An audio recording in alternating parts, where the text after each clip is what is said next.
శుభోదయం. ప్రభువైన యేసుక్రీస్తు నామములో వందనాలు తెలియజేస్తూ పరిశుద్ధమైన దేవుని గ్రంథములో నుండి లూకాసు వార్త 19వ అధ్యాయము 29వ వచనం.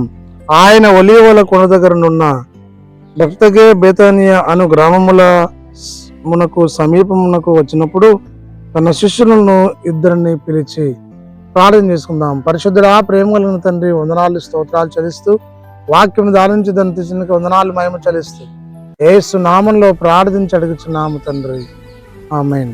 యేసుక్రీస్తు ప్రభు ఒలీవ కొండ నుండి దిగి వచ్చి బెత్ఫగే బేతానియా గ్రామానికి వచ్చినప్పుడు శిష్యులను ఇద్దరిని పిలిచి, దేవుని పిలుపుకు లోబడి శిష్యులు దేవుని వెంబడించి ఈ లోకంలో స్వార్థ పరిచర్య ప్రకటన చేసినట్లుగా చూస్తూ ఉన్నాం. దైవ పిలుపుకు లోబడి జీవించినటువంటి శిష్యులను దేవుడు గొప్పగా దీవించినాడు.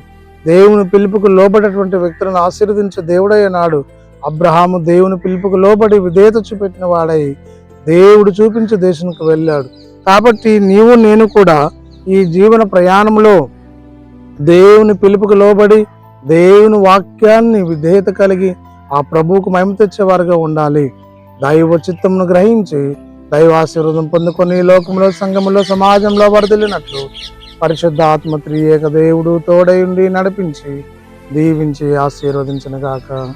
ఆమేన్. మహంతుడా, స్తుతి స్తోత్రము చెల్లించుకుంటూ వాక్యం ధారించి దాన్ని తెచ్చినకి వందనాలు చెల్లిస్తూ యేసు నామంలో ప్రార్థించి అడుగుచున్నాము తండ్రి, ఆమేన్. తండ్రి, కుమార, పరిశుద్ధ ఆత్మ త్రియేక దేవుడు సదాకాలం తోడై ఉండి దీవించి ఆశీర్వదించిన గాక. ఆమేన్.